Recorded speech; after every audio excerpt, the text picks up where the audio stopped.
Welcome to a new video, and today we are doing the support only challenge. Now I'm doing it on Impoppable on logs because logs is a long map, but I don't think I've ever done this before, and I think it's something that I really should try because a lot of people have tried it, and I think it could be quite fun.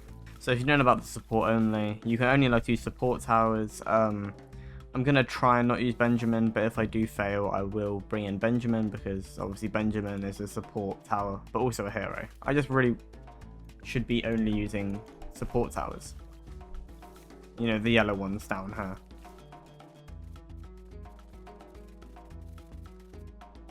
I think the one nice thing about the challenge is I get to use banana farms, so at least I'll be able to have some money while I'm doing this.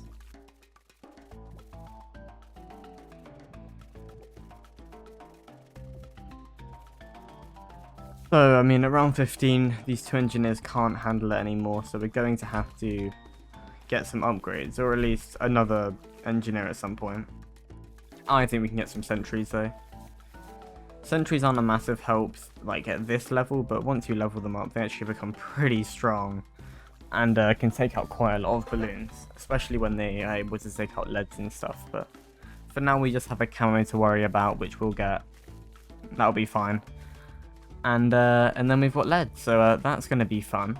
But they can all be done with cleansing foam, it's not really that big of a deal. We're actually going to make a new tower for cleansing foam because I have no room. Well, I need a bit more money here. Because cleansing foam is it's a bit of an off path. I wouldn't really cross path middle many times, unless you're going for Moab damage, obviously. It's pretty good for Moab damage, but not always doing that. I'm gonna have to buy it in between rounds. That's not great. There we go. Nice and quick. I don't want it there. I want it a bit more in the middle. That's perfect.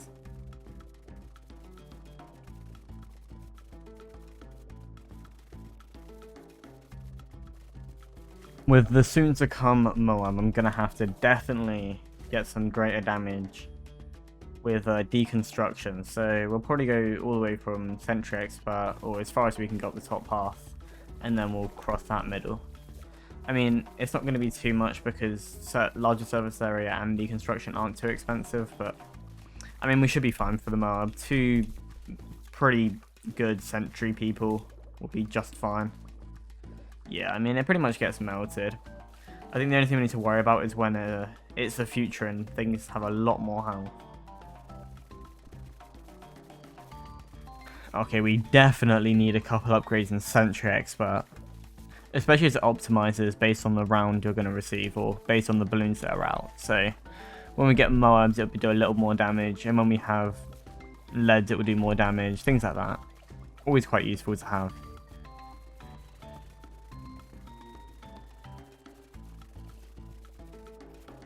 I kind of went a bit overboard with the farming, so yeah, welcome to all of my many farms.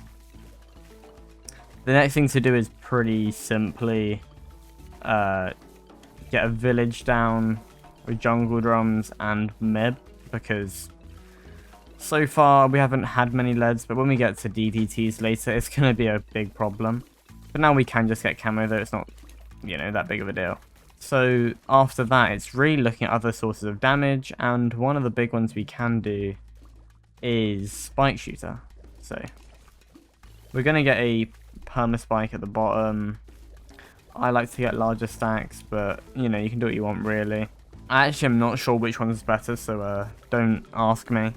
I like larger stacks, so especially when they have they can pop leads because they're nice and fiery. Or not, they can pop leads, but also they do like twice the damage.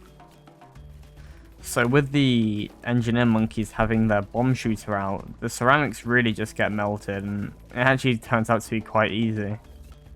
We're probably going to turn this engineer monkey into the Sentry champion, and that's only because this one has deconstruction, which means when we get DDTs later, it's going to be a whole lot more effective.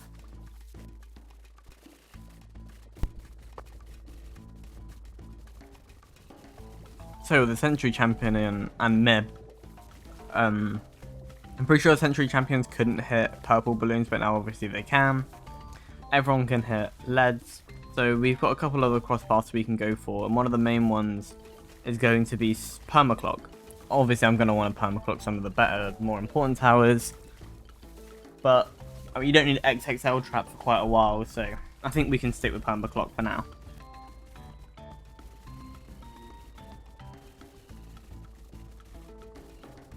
Getting ever closer to the ultra boost, which is, well, I need to get overclock and then I need to get ultra boost, so it comes to like 140k, which you know, depends how you look at it.